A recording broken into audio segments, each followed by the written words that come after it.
Hi guys, welcome back to the Improvement Season podcast. It's me, Steve Hall, and on the other end, as always, is Pascal Floor. I've noticed something different about you, Pascal. Not you, actually.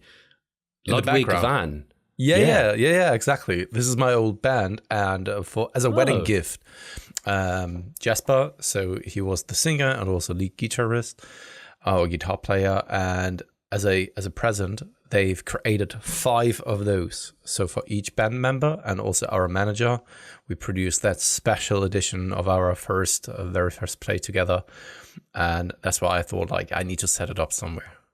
Is it what's it called? What is it? Just a piece of artwork, or no? Is it's vinyl. Vinyl, yeah, that's the one. That's the word I was looking for. Yeah. That's what I thought it was. Oh, very cool. Yeah, nice. Yeah, it was such a lovely present, to be honest. Was Ludwig van what your band was called? Exactly. Ah, okay. Yeah. Does it translate to English?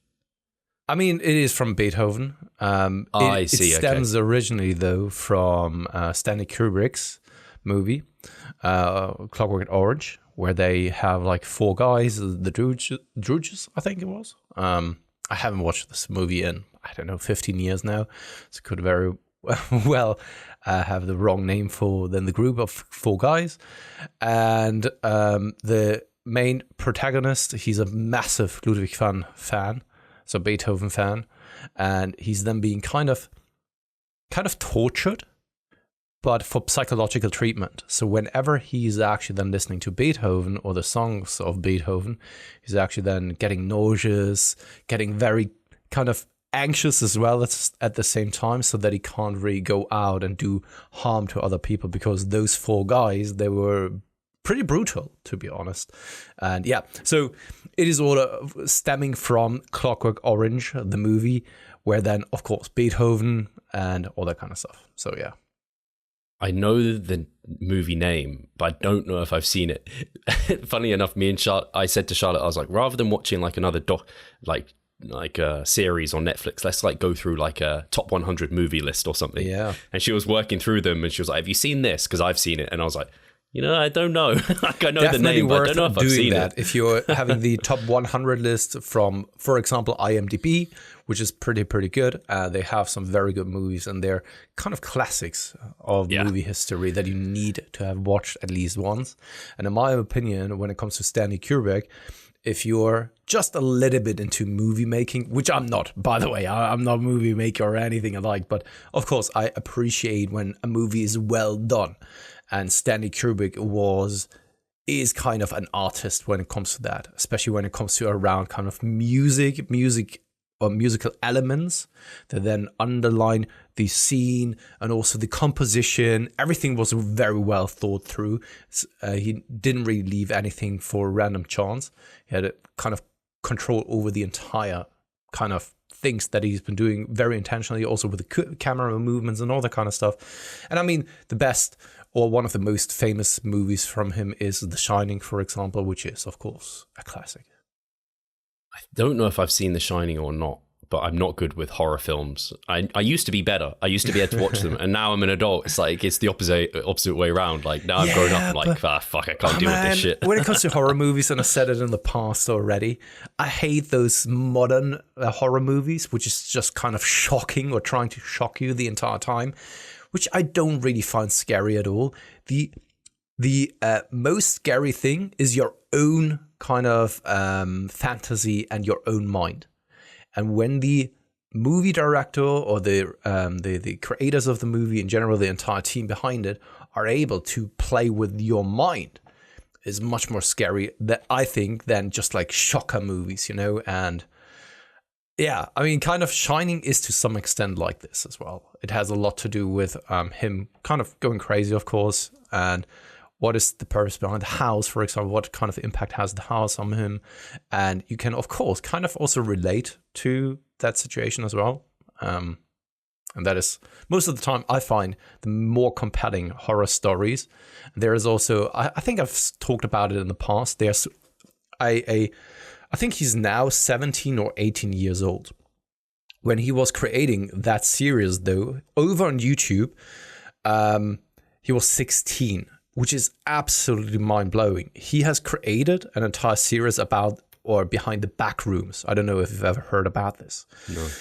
No. It's a longer kind of series, and for those people interested in that, go and check it out. It's Kane Pixels over on YouTube, and he has just now created a new series as well about some kind of other story. Yeah, you have to check it out. And he plays a lot with those kind of things, and he has such an incredible talent for playing with music, playing with camera, playing with the anticipation of things. And at that age, it's absolutely crazy. And I've heard just through the grapevine, because of course I'm checking also the comment section, that because of the Backrooms and its success, bigger Hollywood studios have contacted him to then do some kind of other production or so, which is absolutely mind-blowing. He was below 18 years old. Because I was part of it was because I think about films that have come out over the last years, and it's like, I just don't know if they've actually got better than like the old historical ones necessarily. Like some of them are just like a bit disappointing now and then. Yeah, I need, like, I don't even know if I've seen Forrest Gump. Like I literally don't know, and I know how popular that film is and like how it's a big deal. We did try and watch The Godfather once, because The Godfather and all of those are on there, and I got to admit I don't think I was in the right headspace to be able to watch that, because I think it was quite slow for me at the time, and I was maybe just not prepared to. And I mean, it's absolutely all right if you then don't like a specific movie. So, for example, Katie tries to get me to watch Dirty Dancing, and what else is there? Grease, for example, all of those kind of older dancing movies, and I've never watched them. Right? And she says that you need to have watched those at least once, and I can't see myself getting into the right mood to watch those movies. I struggle with, I have seen Grease, and I think I've seen Dirty Dancing as well, but they're not, I would say typically they are more targeted towards the female than the man. I don't know, Gladiator, just as an example, which I think was within the top 100, whereas Charlotte's like, nah, I'm not into Gladiator. Yeah, I mean, it's from a period of time where movie making was, I think, still freaking fantastic. So 80s, 90s, so many freaking fantastic movies came out during that time. And this was where then for the male pendants, it's like Terminator 2, for example, Rambo came out, all those kind of things. And then we have on the other opposite side of the spectrum, kind of Dirty Dancing and stuff. And there was Alien during that time, Alien, Predator, those Alien was actually in 1979 when it came out, the first one. Okay. So right before actually then Hollywood really pushed through. In the 80s, I mean, Hollywood really had its breakthrough. Before that, it was, of course, a couple of things such as Star Wars, for example, or Alien, which kick-started things off to some extent. And then I know Reservoir Dogs, Pulp Fiction, these are a couple me and Charlotte both like watching. Yeah. They're kind of weird films, but like so clever and like interesting compared to, again, some of the modern films that we get. Yeah. You just don't have that level. And it's also kind of the same when it comes to music nowadays. I have the feeling, at least. There are so many plates that I'm listening to now. And now that you are a little bit more mature, you're listening with a different ear to it. And if you haven't listened to those certain CDs or vinyls or so in such a long time, then sometimes you realize how freaking good those kind of plates are. So for example, there was a time where I was a little bit, and I think I've talked about it in the past already, where I was a little bit of a music Nazi. I didn't really like when it was too commercial, when it wasn't really the genre that I was listening to. I immediately counted it off and was just like, no, it's utter garbage and shit. For example, Lana Del Rey, the one plate, I can't really recall which one it is. I think it was the first one. I hated her during that time, but I didn't really have any kind of specific reason for it. It was just because she was popular during that time, and I didn't really want to like her, the album that she brought out. And I think 2 months ago or so, I heard a song by her, and I was just like, hey, let's give it another try. And I was just realizing how much of a fool I've been when I was younger, because that first album is killer. There's one hit after another. And I was just too stubborn to admit it back then. And this kind of also applies to other things that we are actually then experiencing in the fitness industry at times as well, where it was just like, we have a preconceived bias, and we simply don't want this to be true because we are just too emotionally attached to a specific bias that we are having right now. For sure. Yeah, I think it's fun. I think some people are either end on that spectrum. I think you quite often get heavy in, like with coffee and like with music. I imagine maybe with films, maybe with anime, I don't know. But I think I'm like very easily pleased with a lot of things where I'm just like, yeah, sounds fucking cool in my ears. Like, let's go with it. Yeah, I think that is just the nature that I am. I'm more of a pessimist, I would say, rather than an optimist, which is then often a good thing to have more optimistic people surrounding me instead of having pessimistic people surrounding me, because you don't really want to have the same type of person or people around you, because you're just like otherwise creating a bubble, which an echo chamber, which in my opinion never really leads to a positive outcome. No, I think that's why we end up bouncing off each other quite well, but also it sometimes is like, I don't know, it brings out interesting discussion, because I would say I tend to side with optimism versus pessimism, which, yeah, I don't know. On the note, what was I going to say? On the note of biases, just as I have found over the last weeks, it's been like, what's the fitness industry like hot topic? It's like a segment of the show almost. I don't know if you've seen it. I imagine you have. It's this 52 set study where the people who had 52 sets of quad training per week, and there were two reps in reserve or failure training, saw the best growth out of like basically it was like a high volume, very high volume, super high volume study. And that seems to be the latest controversy in the industry. Meta posted about this study as well, just right? recently, I think yesterday or something. Yeah, exactly. And I saw this, and I didn't really look into the study, so I will try my very best to not really give my opinion on it, because it doesn't really there's no credibility behind it, let's put it this way.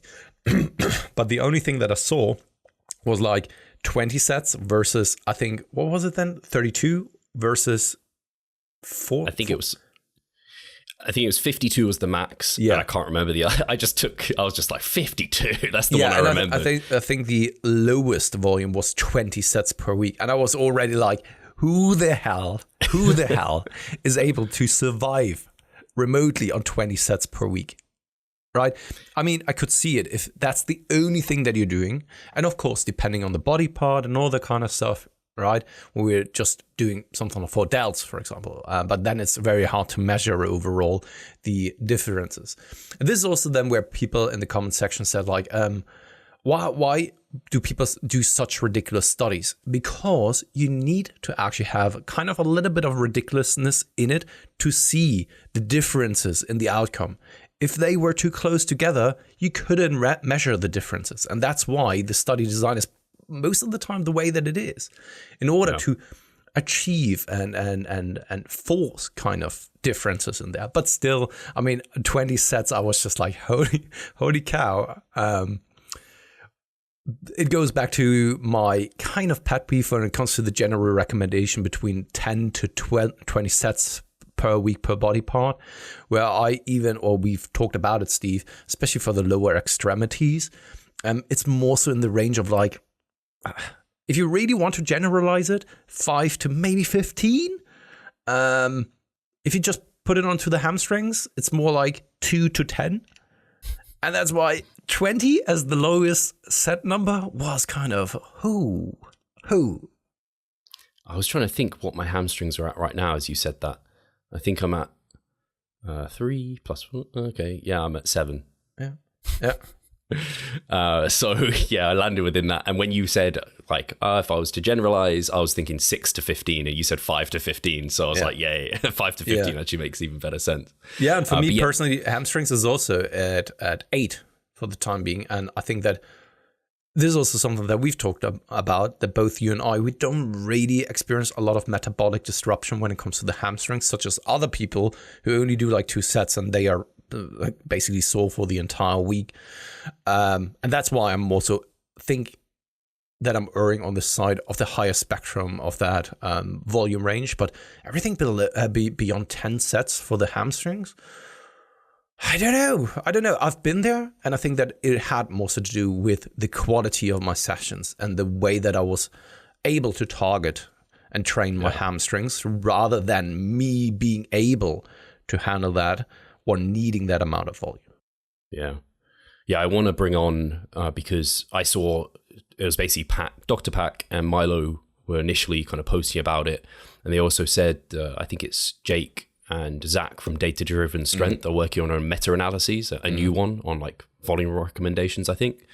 So I've already got it in my head that I want to reach out to them to bring them on the podcast to really flush things out, because as per Zach's meta-regression on training to failure and the impact on hypertrophy, that discussion was so fruitful versus all the social media like back and forths and everything.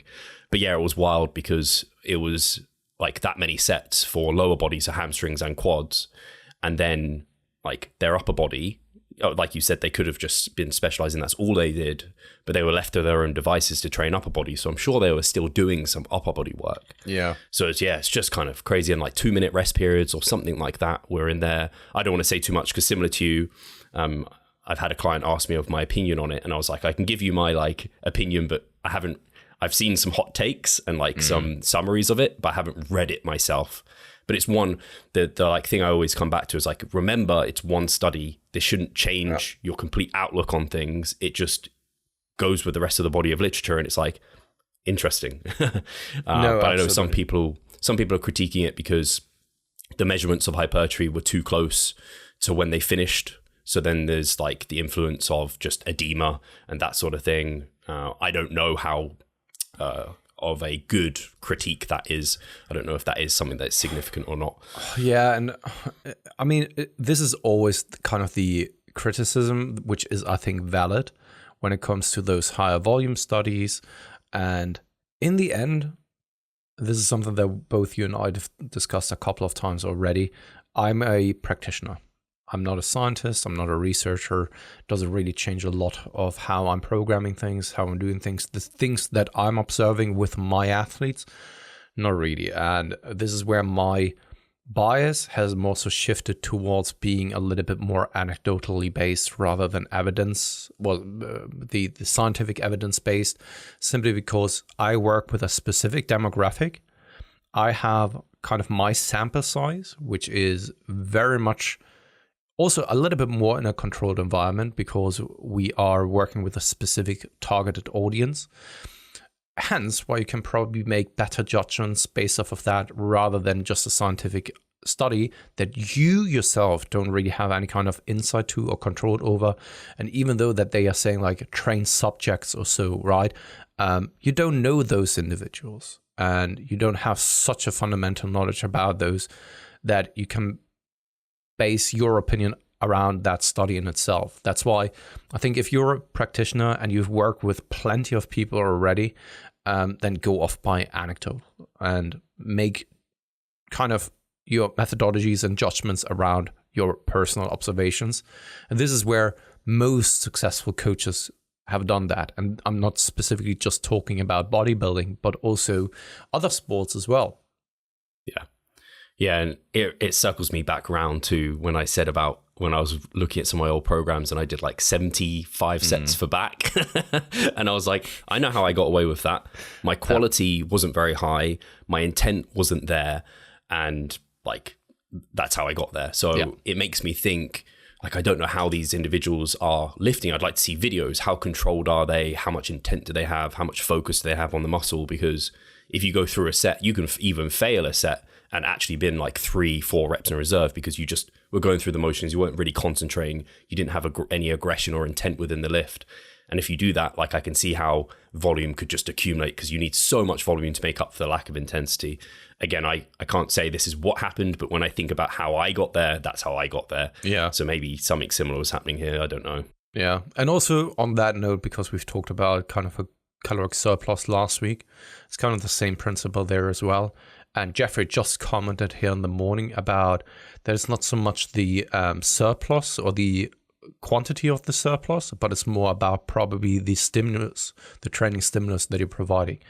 And whenever I'm explaining it to my athletes, when it comes to kind of cutting and gaining, I always bring up the analogy of a city. A city most of the time is still growing. So you have different places in the city around where then things are being still built and constructed and being broken down. But most of the time, the city is growing, right?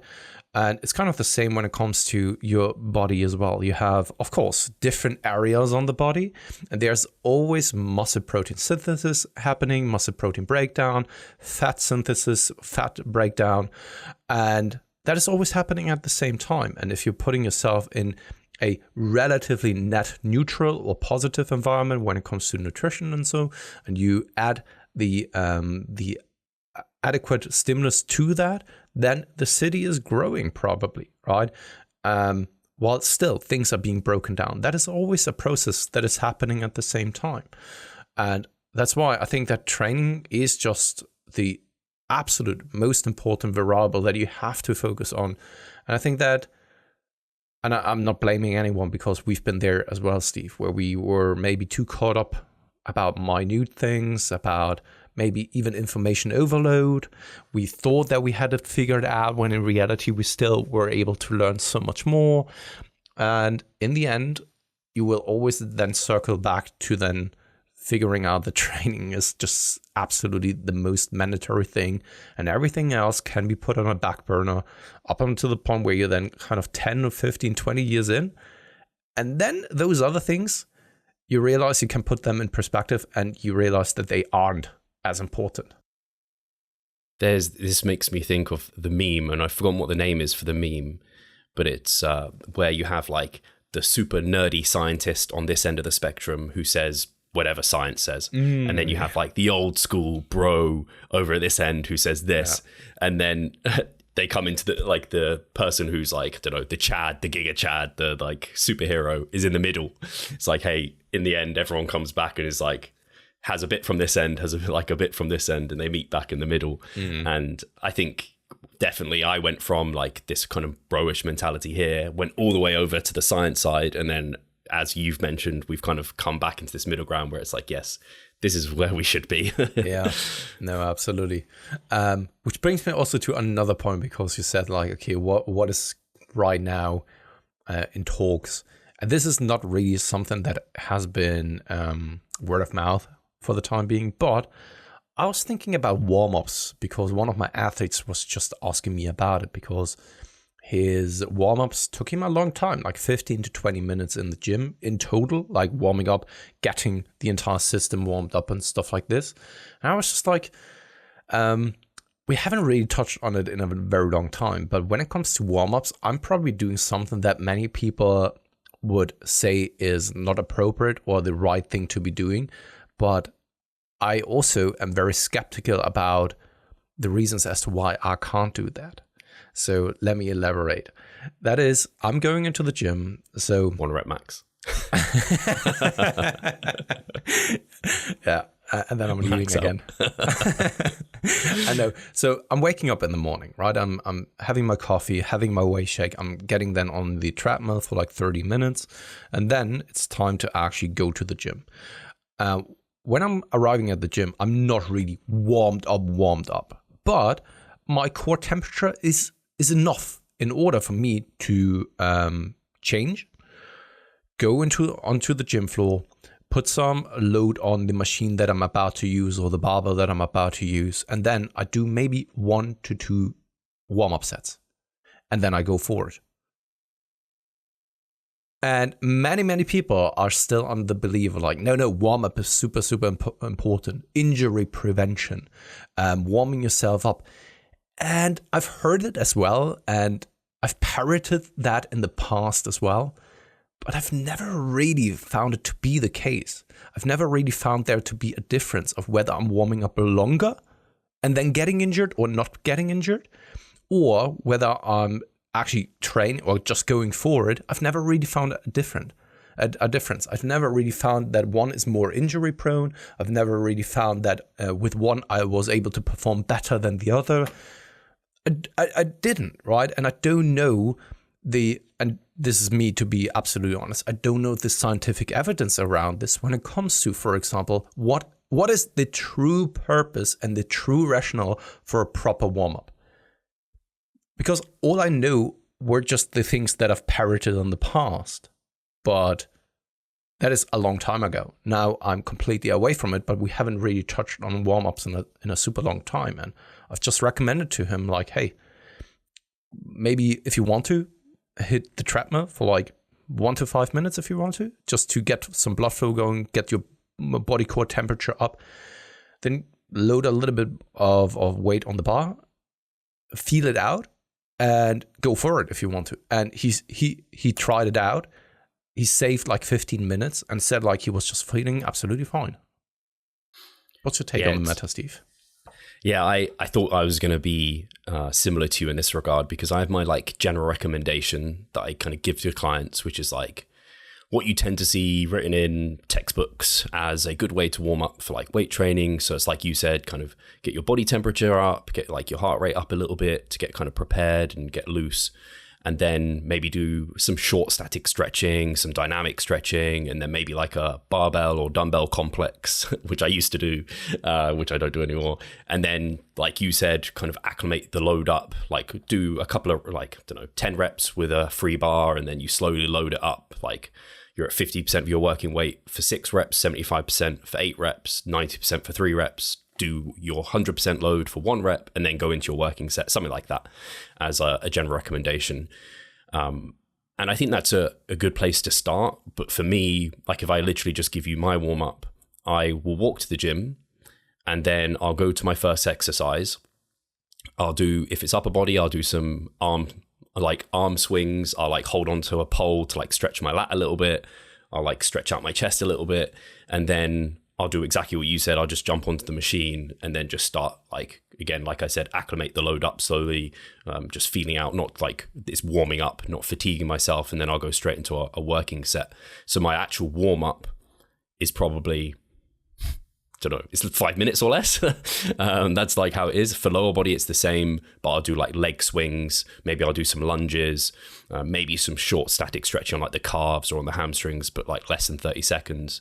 And that's basically it. There's no foam rolling. There's no like using a lot of cross ball and like digging into like any knots or trying to do any of that shit, or doing, I can't remember what it's called, like thoracic expansion and extension, or like these sort of things, which I definitely had my phase of, like my Kelly Starrett supple leopard phase, where I have his book. And yeah, I used to like spend half an hour warming up, and it's just like so much time wasted. So I'm definitely much closer to you. And I do think if people have like particular areas that are, you probably found this when you like your hip or your things like this, like you have to take a bit of extra time and care over an area to warm it up if it is causing you a problem.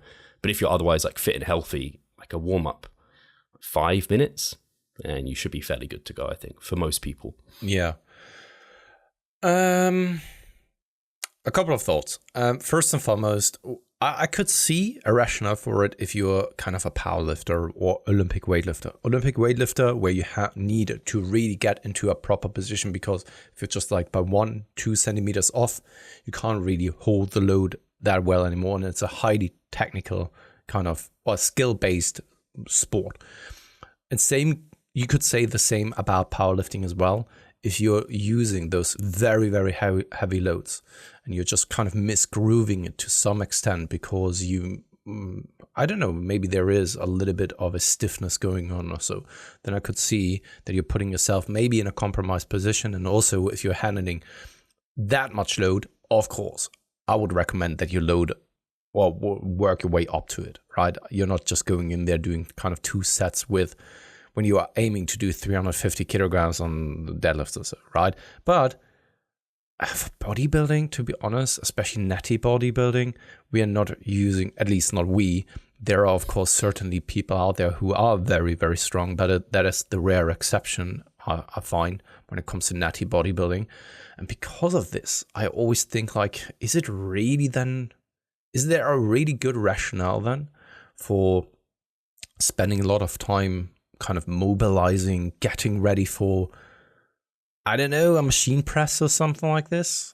I don't know, or when it comes to kind of doing leg curls on a machine, I don't know. I very much have a hard time believing that you need to have a thorough warm-up routine in order to be ready for a lift like this, which doesn't really have or need or requires a huge technical aspect, and where then you're also not using so much load that you're putting yourself in risk if you're just going in there cold or anything alike. What's your thoughts around this, Steve? Yeah, with the acclimating the load, and maybe I do like 4, not probably on average 4. That's mostly for the first lift in the session or like a big compound lift. Otherwise, like if it's an isolation-based lift, I might go straight into a working set when I'm, especially later in the session. I'm just putting it on, or I'll do like one warm-up set, just light, just to get in the groove of the exercise, and then I'm straight into working sets. But I think it boils down to like, what's the principle? What's the reason for warming up? It's to make sure the muscle tissue is ready to perform. You're neuromuscularly like ready to get the technique down. And so the muscle's ready to be taken close to failure, and you're able to execute the technique as well as possible. I think particularly as you're more advanced, your technique is probably so dialed in pretty quickly that you're okay, especially on an isolation-based lift. And I guess the equalizer there is when you're more advanced, there's more load involved. So it's probably more risky. So you might have to take a bit more time to work up to it versus someone who's more novice there. So then it probably equals itself out where it is like, hey, most people can use a similar sort of warm up. I don't know. They're just my random thoughts as I'm talking through it. Let's have a quick break and then be back with a couple of more thoughts around this. Do you not see the progress you would like? Are you sick of writing your own programs? Or perhaps you need some accountability in order to stick with a plan? Then it's time to start working with us. We at Revive Stronger offer a truly personalized coaching service. You'll get more than just an email with some macros or random cookie cutter program. With Revive Stronger, you will be the center of our attention. You will receive your own fully individualized training protocol alongside a customized nutritional strategy. We created the coaching around your needs, wants, personal preferences, and your own unique lifestyle. Every single week, we delve into your program in order to make appropriate adjustments so that we get the most out of your time and the best possible outcome. We help both female and male athletes to seriously change their body composition by adding more muscle mass and decreasing fat tissue. No matter if you're a competitive bodybuilder or just want to look better, if you need help with your progress and taking your physique to the next level, our coaching is for you. It's time to make a change. Sign up today and let's revive stronger. What I'm thinking is, though, because bodybuilding is not that much of a technical sport, and there's hardly ever a technical limitation in a lift itself. You're probably not failing because of technical limitations, but because muscularly you are hopefully failing. This is, of course, what we want to accomplish, setting the highest stimulus and not breaking down because of technical failure or anything alike. And that's why the more I'm thinking about this, the less it just makes sense to me to have the same or a similar warm-up routine for the sport of bodybuilding as there is maybe for something like powerlifting, Olympic weightlifting, maybe even CrossFit, where you have way more technically demanding exercises. And maybe also you need to be a little bit more, warmed up to be always in the right position, because you're putting yourself in a more compromised spot as well. Right? When you are doing kind of a snatch overhead, once again, if you are someone who's snatching 200 kilograms and you're off by 1 kilograms, holding this is of course extremely hard and maybe increases also the risk of injury. I don't know. This is just an assumption of mine. But when you are doing kind of, once again, the leg curls as the first movement of the day, I can't really see that this is so injurious and that a warm-up would then prevent it from happening in the first place. And for me personally, then it becomes the question of like, okay, what is the reason as to why we are warming up for something like bodybuilding? Actually, it's more, in my understanding, to just get a little bit warmer and maybe also alerted so that you're then ready to be focused. But other than that, I don't know if you really need a proper warm-up routine to get your in quotation marks, muscles ready for the task? Yeah, I think it's just, I think it's something to it being lower load / higher reps and less and more machine based in general for bodybuilding, which makes that like technique, precision and care from like rep 1 less vital.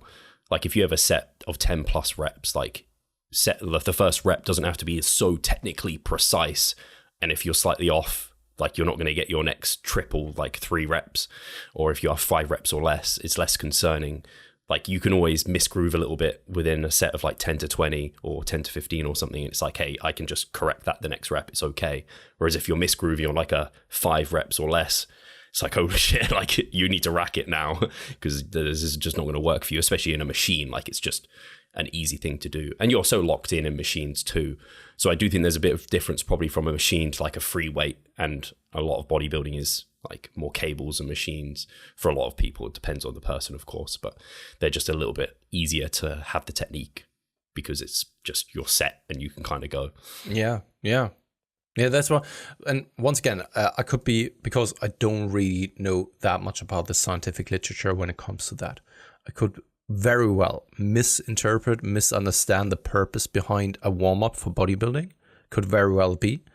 And maybe someone who's listening has a much deeper understanding of things as to what's the purpose behind it and why it's generally recommended even for something like bodybuilders, where there's, from my understanding, not that much of a technical demand, not so much of a complexity in the lifting process itself, and also that I think that you're never really handling loads that increases your risk of injury, because most of the time you are using loads that you have shown to control in the past already, and you're not just ramping things up and just going for it and testing things out, you know.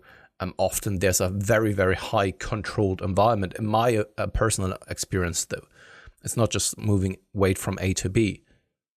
If that was the case, yeah, sure. I think that you may then increase the injury risk to some extent, even though also there, when we just take a look at statistics, when it comes to powerlifting, for example, powerlifting is also not the sport that has the highest injury rate. But maybe it's higher than bodybuilding. I don't know. But once again, I just have a very hard time justifying like a proper warm-up routine for something like bodybuilding. And I've never seen any kind of significant benefits to it, at least not with the demographic that we are talking to. If you're then someone, once again, enhanced, very strong, maybe it's a little bit of a different kind of story. Yeah, I think I have seen some bodybuilders with some pretty comprehensive warm-ups. Like doing, I don't know, like planks and doing like dead bugs and like these like, I don't know, various static holds, and then like, I don't know, like using bands and distractions to like mobilize joints and stuff like this more and more. But I mean, the most specific thing you can do as a bodybuilder, I mean, in any sport, is like warm up on the lift that you're doing. It's like, even if you're doing like dynamic stretching or foam rolling or anything, there's nothing quite like sitting deep, you know, the bottom of the hack squat as you're warming up to like get you ready and primed for that lift. So yeah, I mean, like you say, anecdotally, based off my warm-ups, like over the last decade, where I went from excessive, and then, but the last, I don't know, 5 years or something, I do very similar to you. I literally will walk to the gym, I'll do a bit of arms, leg swinging, and then I'll just slowly acclimate the load in the lift that I'm doing. And the more compound it is and heavier it is, I'll take more time and care. But the like, if I'm doing like delts, for example, first in a session, or calves, it'll be like a 2, maybe 3 warm-up sets, and then I'm into working sets immediately. And like I haven't seen a reason to need to do more than that. I'm just sometimes thinking whether it is just something that has been cemented over the decades now, that it's just the norm. You need to do it, and nobody really knows as to why. It's just something that has always been around and always been kind of shouted out of like, this is something that you have to do. You know what I mean? I think there's definitely something to, like, you don't want to go in and do like I said, a 1 rep max, or like even like go straight into working weights. Like you don't want to do that, because like if I do my top set, like my hack squats, I have them today actually. If I went straight into a working set on hack squats, I think I'd be crushed and I think it's a neuromuscular thing where I just don't have like the coordination down. My neuromuscular system just isn't prepared to be able to coordinate for the lift properly. So I need to kind of get that engaged, which maybe there's something to, I was going to ask to introduce this kind of idea of, you probably heard of post-activation potentiation PAP sets, where you do maybe a slight percentage heavier than your working weight for a single. I've used those now and then. I don't see a huge benefit, but I think that's part of like that like neuromuscular drive, where it's like, hey, if you use a little bit of a heavier weight, it makes the working set feel lighter for the next ones and just gets you really well coordinated. So yeah, I think it's mostly that, like just getting the body. That's what a warm up is, just getting the body and muscles prepared to be able to execute. But then again, we are never really working that rep range where the neurological demand is so high that this becomes the limiting factor most of the time. You know, I mean, when we are working for the first working set depending on the exercise, of course. If you're once again very, very strong, I could see a rationale behind it, but the most amount of natty lifters out there, they don't use that much load that, in my opinion, it may be warranted or justified, or you need something like this in order to actually be in the right position and prepare you so much physically in order to be there. And if you're then using something, I don't know, in the 8, let's say generally speaking, 8 to 15 repetition range, I don't know whether you need to be neurologically primed in order to have the best outcome. Or maybe it is also more of a psychological thing, you know, and that could very well be something, right, where you need to get into the right mindset in order to do this. I can only kind of explain it to, or kind of compare it to professional musicians. Some people, they lock themselves in half an hour before the concert because they need to get into the right mindset. They need to actually run through every kind of step that they are doing and all that kind of stuff. And some people, they're just chit-chatting with people backstage right before showtime, right before stage time. And then they are going up there and they are in the right groove, right mindset. And they just switch this switch, turn the switch, and they are immediately there. And some people need that time to get into the right mindset. I could see something like this. And once again, I sometimes wonder how much of it is more like psychologically driven and from the community and also the society of bodybuilding induced, that over the years it has always been something that has been there, and that's why it needs to be that way.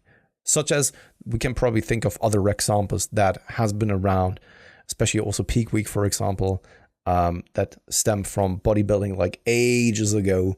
And still people do idiotic shit nowadays because it's just so ingrained in the heads of especially like old school bodybuilders.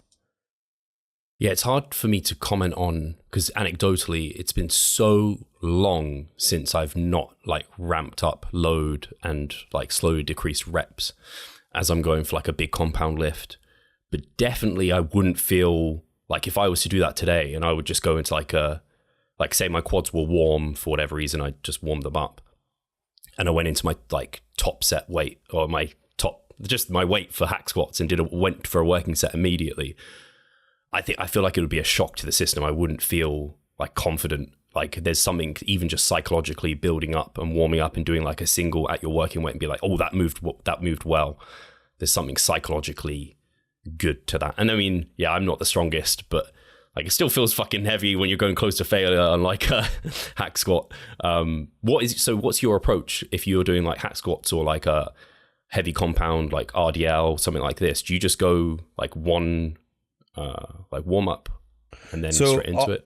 On RDLs is 1 to 2 sets, and this is more like, all right, first one just because it's so easy, there's maybe like 5 repetitions. Second one going for like 1 to 3 repetitions, something like this, and then I'm already at my working weight because over the years I have lowered the weight on something like RDL significantly. I don't have a hack squat anymore at my gym, which is unfortunate. And I can't really say that I'm using so much load on other movements anymore that I would need to ramp it up indefinitely. You know, where it's like, all right, I can see if you're using 5 plates on each side that you then want to ramp up because on the way there, why not? You know, it's then easy done. You're building your way up. So you put some plates on it, just quickly jump onto the machine, do a couple of reps, then you load it up a little bit more. It doesn't really take any additional time there. But for me personally, I'm not working in with those weights anymore where it's then justified or needed that I take such a long time. What I can say though is when it's very, very cold outside and I can feel my body is freezing and my core temperature is not really present and warm, then I need time in order to just warm myself up. But it's more like a core temperature thing rather than anything else. In the summertime, especially when I'm arriving at the gym and I'm already sweating when I'm just arriving there by just walking there, I can immediately hammer. And especially there, I can immediately feel the pump just by walking, you know? Yeah. I think there's definitely something to that. What was I going to say? And that's something you brought up I was going to say is like the downsides of like, okay, there is downsides to the extreme of warming up where like it just takes so long that you can't actually maybe complete your session, or your warm up starts actually fatiguing you. But there's probably like an amount of warming up where it's like, hey, this doesn't really take much more time. And like so the downsides are really low. The upside is maybe you feel a bit more prepared to go into it. And I also think it's like you said, it's something you can kind of auto-regulate with things because, yeah, there's things like I don't have like a calculator and I'm like, oh, I must do 50% of my working weight and then 75%. Like I don't do that. I'm just like chucking plates on, feeling it out, like making sure I don't get fatigued, and then just so I feel ready individually. So I think that's probably like everything comes down to in training, auto-regulate. But I don't know how many people are able to do that. I'd actually be really interested in a study where it's like individuals, like they warmed up, but they didn't, maybe one ramped up more towards their working weight versus the other just like did like one and then got straight into it. I'd be interested to see then you'd have some, I don't know, you'd have to get the same people doing both protocols, right? You couldn't, because it would be too various. But like one day you do it that way, one day you do it another way. Yeah. So it's like you could self-experiment actually. And also what I would like then to see in a study designed like this is not working with 1 rep maxes or so, but more so with medium to higher repetition ranges. Because I could see that there's a different outcome then, that the performance difference may not even be present, to be honest. Yeah, it'd be interesting. But yeah, I think it ultimately, like when I think about it for clients, if they were to ask me, like, I want you to feel good and ready to perform, just like you auto-regulate your rest periods, make sure you feel good and ready. So the target muscle is going to be the limiting factor and you can perform a good set. Like if you need a bit more warming up, do that. If you don't need as much, do that. And you'll find out the best kind of route for you over time. Yeah. And sometimes, Steve, just to also bring up another point, that is sometimes I'm going into the gym and no matter how long I would warm up, I would still not perform well. And no warm up will change that, no matter how hard I'm trying to get myself ready. You know, have you found that to be the case as well at times?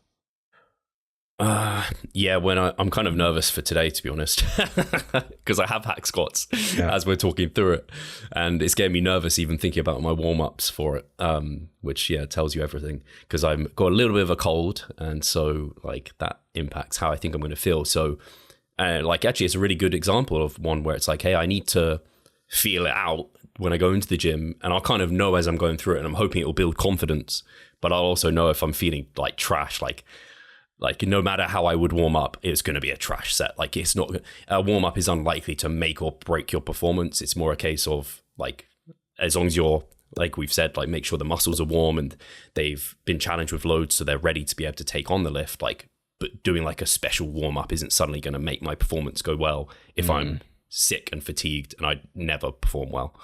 But at the same time, it's like you said, it can give you a good assessment of whether you will be performing well on that day. Yeah, for sure. Yeah. Do you have anything else? I mean, we are now 15 minutes in. I think it's a good time otherwise to stop things. But if you have anything else. I was only going to talk about, so I'd actually be interested in hear other people's thoughts on this. I also spoke to Brandon Roberts. We've got a podcast coming out where we kind of talk about warming up. So I don't know if we talked about anything different than we did here today. I don't think we did though. I didn't really challenge the idea of, is this like what is the particular science about this apart from like principles and like just biology? Like, is there actually any studies done on warming up for hypertrophy? But anyway, just an update on this past weekend. I was just joking to you off air about how last week I was saying never get sick, and then obviously I've just said I've got sick, and I actually think it was probably down to this weekend because I traveled to Leicester, and I was taking multiple trains and like touching things, and I was like, as I left the house, I was like, damn it, I forgot my alcohol gel to like clean my hands. And we've just talked about it last week. I know, week. Literally. And so, obviously I was in a big crowd of people at the arena where the bodybuilding show was, which is why I was in Leicester. And then I had to like pick up food. So I was like buying a sandwich from M&S, and I was like, fuck, there's nowhere to wash my hands. I have to eat this now. And I just like eat it. And so, I think maybe I picked it up over that period of time, although it kicked in last night. So maybe it wasn't that, who knows? But I've got a little bit of sickness. So I had some zinc acetate, got some zinc here, which I'm putting at the back of my throat to try and kill it off. I actually had one in the middle of the night last night as I woke up. I was like, fuck this cold. I'm shoving one in. And, but obviously just as an update as well, went to the UKFBA international finals, which as ever was incredible. I really like the venue that they use for that, which I've completely forgotten the name of. But it's a really cool venue in Leicester. Athena, that's the one. The Athena, which is really, really cool because it's just huge and expansive, and like there's no like backstage for athletes. It's like it's within the arena, so that's really cool. And so I was there with Mike Chalice and also Rob over the weekend, and unfortunately neither of them placed in the top 5 there. But very competitive weekend, and like just it excites me on one hand for myself, like to be able to think about being on stage, but also it makes me like, fuck, like Steve, you have this goal that you've spoken about of like wanting to turn pro. Would you even be challenging for a top 3 placement in these classes? And I think I would have challenged for sure for a top 3 placement in the medium height category, but still like actually winning that, no, I don't think so, probably because the guy that came second in the year that I did it won it, Timo, and Charlie, who came third and I came fourth too, came second. He really wanted the title. He was quite disappointed on initial reaction. He looked fantastic, of course, as always. And just the guys coming across from Europe, such as Timo, who's from Germany, who's Jan's athlete. Mm-hmm. And there was a couple of other European guys who I think took the kind of 4th and 5th spots, which just pushed Rob out of the lineup. But it was definitely Rob's best look ever. I think me and Mike have been talking closely post that competition because something isn't quite working how we would expect it in terms of his like digging and peaking show to show. We're kind of assuming, but also hoping. We thought his physique was getting better show to show.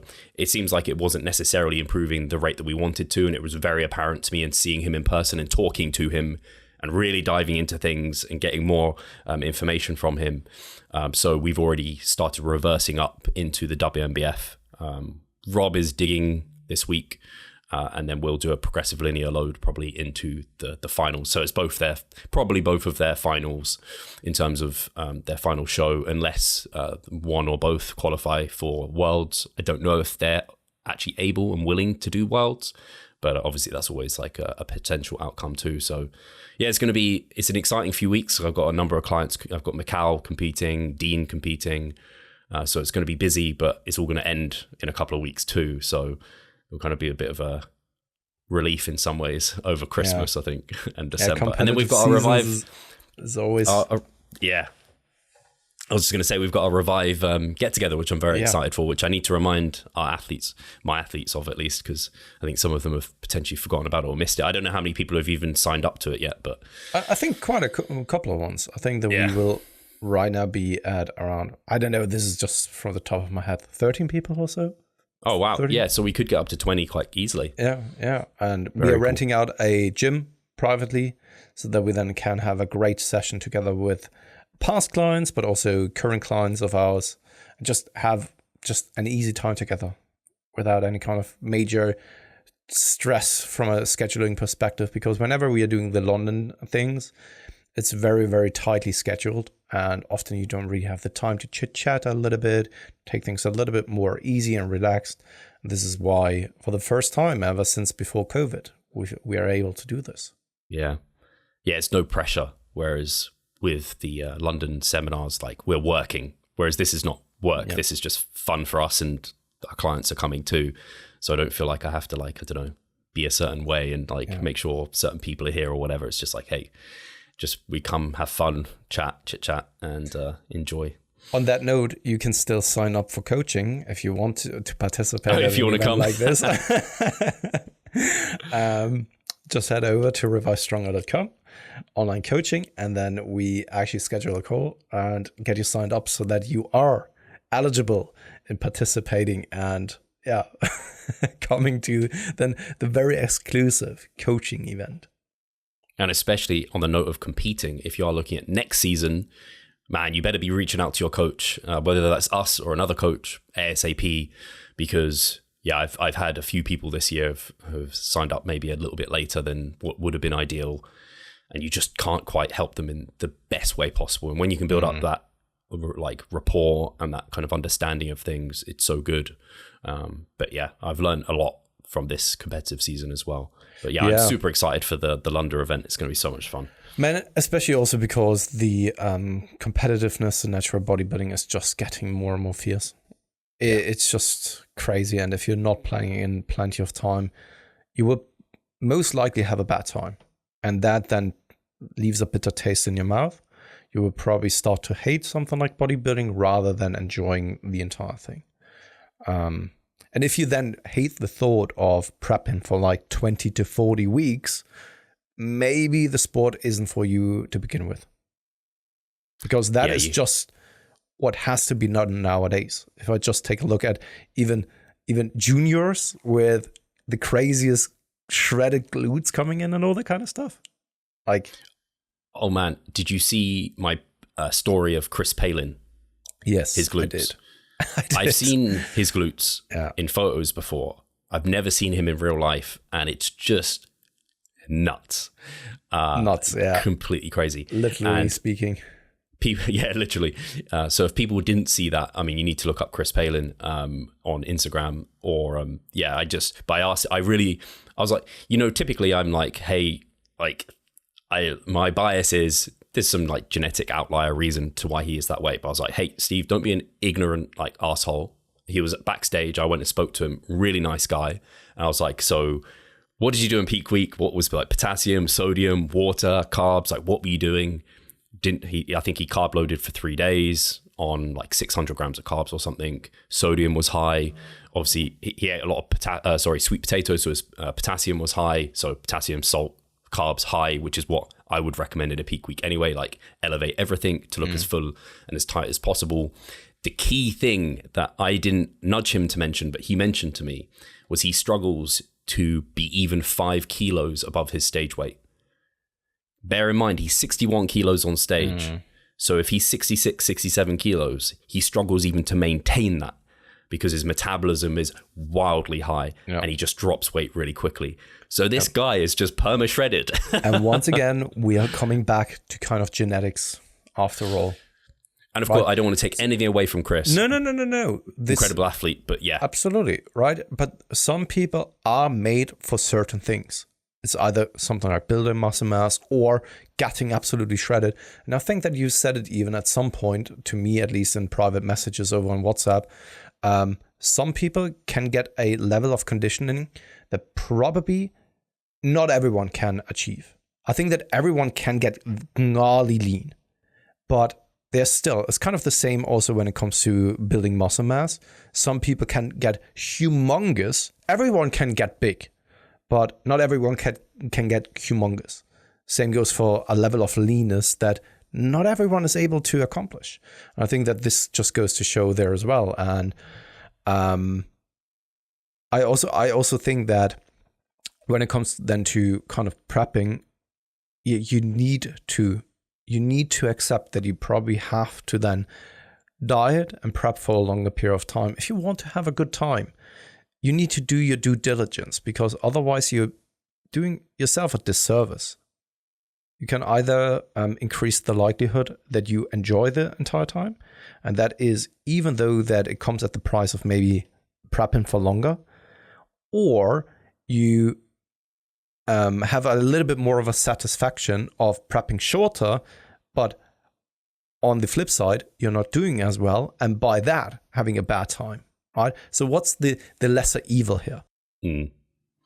Yeah, I think on your point of like that condition, I think I don't think people can't lose the body fat they need to, but to be able to show that level of body fat is the differentiator here. So my thought is he doesn't find being as lean as stressful as other individuals. So his body is in a way more responsive and healthy state versus majority of us, when we're as lean as he is, we feel like kind of a bit crap. And even if we've like reverse dieted, like our physique is not as lively and as like happy to be there as maybe his. So there's some level of stress, maybe subcutaneous water retention, whatever it is. We haven't got that same tight, hard look as what he would have.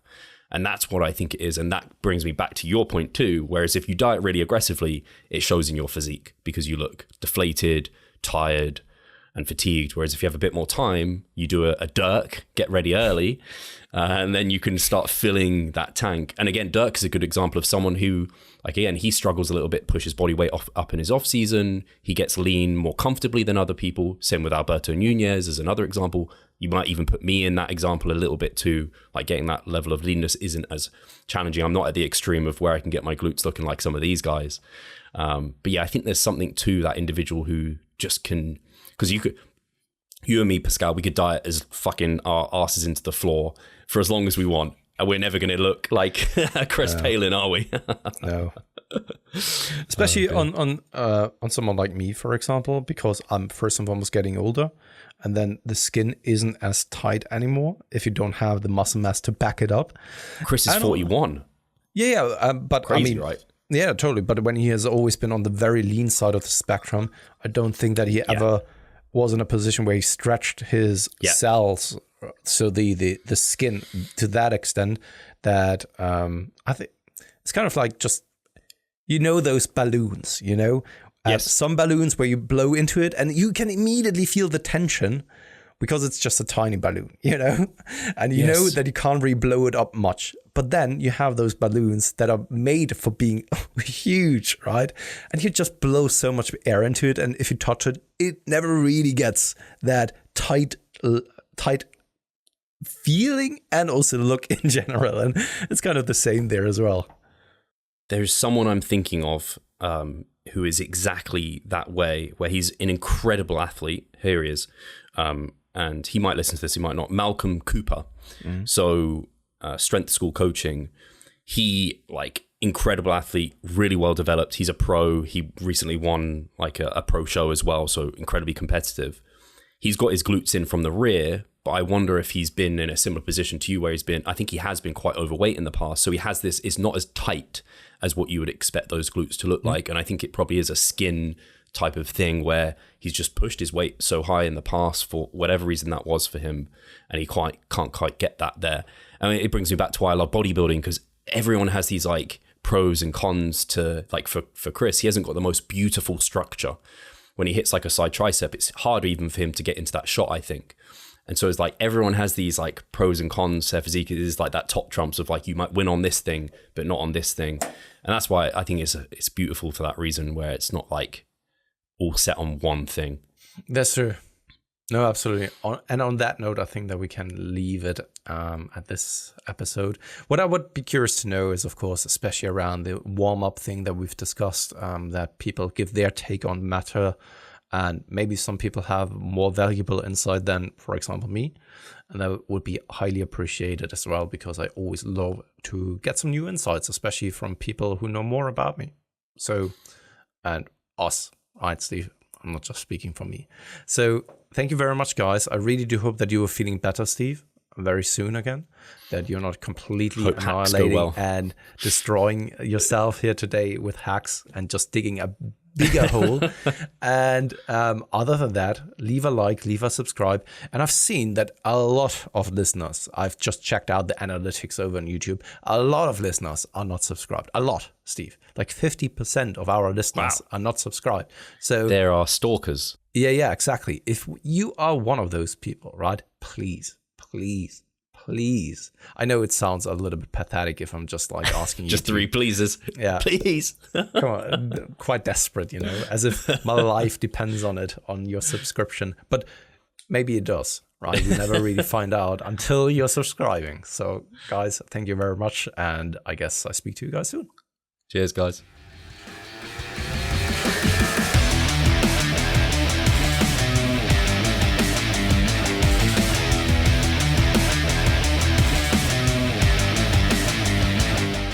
Losing weight fast while maintaining muscle mass. Sounds too good to be true, doesn't it? It isn't though. It's reality and we know how to do it. And we will help you achieve this. The Minicut Movement is an 8-week fat loss program to make you lose a huge chunk of fat while maintaining muscle mass at the same time. We will support you from the beginning to the end so that you see the results you would like to and come out of it much stronger. You'll receive a fully automated spreadsheet that is based on your nutritional needs. You can choose between 6 different male and female training templates. Over 30 videos will guide you through each and every single step of the Minicut so that you're getting the most out of your journey and that you always know what to do. But the best thing is that you can start whenever you want. The Minicut Movement is open 24/7. So if you want to learn more or you're ready to sign up, hit the link in the description below. So let's revive stronger together.